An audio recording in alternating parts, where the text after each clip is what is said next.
My question is, if I wanted to transport firearms from another state back to California via plane, what would that entail?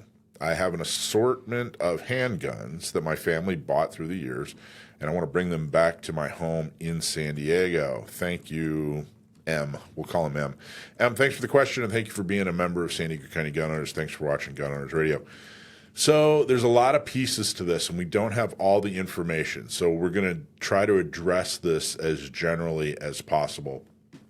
First off, let's talk about the nuts and bolts of transporting firearms. What I do, and they specifically talked about an airplane. They're flying in an airplane. What I do is I find the section on the website of the airline where I'm flying where they address firearms specifically.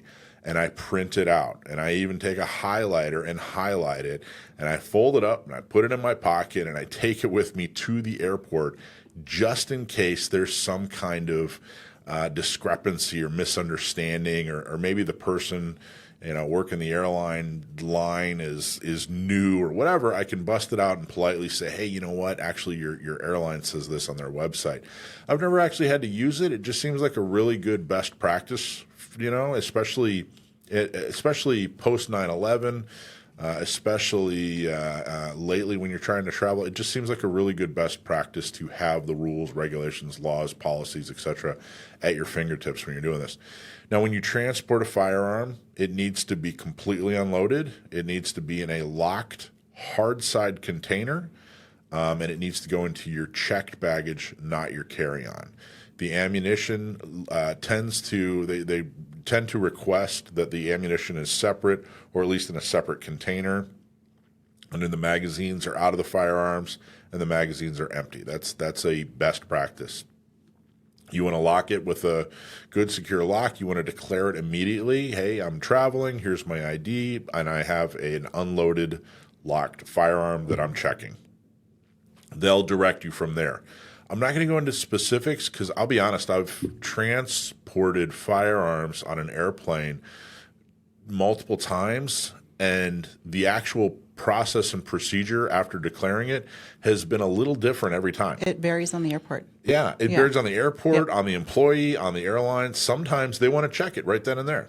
Sometimes they want you to take it over to TSA. Sometimes they don't want either of those things. So just follow their instructions, be polite, and have their policy printed out is probably the best thing to do. Now, once you get to California, that's a whole different process. Once you bring a firearm into California, you have 60 days to register it. You can do that on CFARS, which is the California DOJ's website. That's their software that they use, their program that they use to do a number of things. But you want to register it. You have 60 days to do that. You're going to need a firearms safety certificate in order to register. Yep. So, but there's a whole lot of other stuff. I don't know what magazines you're trying to bring into California, but if they're over 10 rounds, technically you cannot transport them into California. I don't know exactly what kind of firearm or pistol it is, but does it comply with California the assault weapons ban? Now, one thing that is a source of confusion, I don't know, Alicia, if you've run into this too, it doesn't matter if it's on the handgun roster or not. Right.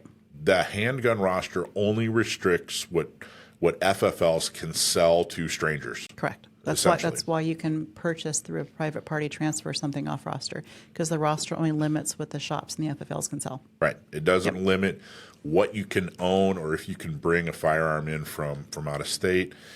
Now, it says here that he seems to indicate that he owns these firearms. He just owns them out of state. Okay, fine. I can't really go into much more detail on that because I don't know the specifics.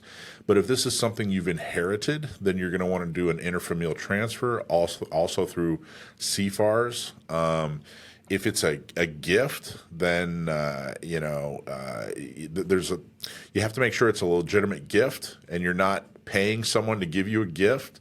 So there are other considerations, but with the information that we have here, I think the important points we want to make is transport it correctly, which means unloaded and locked in a hard-sided container, and you declare it and show them the policies of their own airline.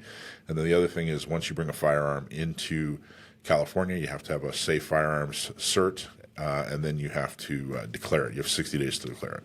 And the thing about the lock, by the way, I'd like to just detail this is a common question that I get, is when you fly, do you have to have a TSA-approved lock locking your case, or do you have to have a TSA-approved lock box to fly? The answer is no. The answer is no. You can if you choose to. If you choose not to, you're within your rights to do so. Pros and cons both ways. If you choose to have a TSA lock, that means that TSA, if they want to, can get in there at any point in time. If they want to investigate or look at what you have in there, they can do that. And they can do that without your permission and without your presence.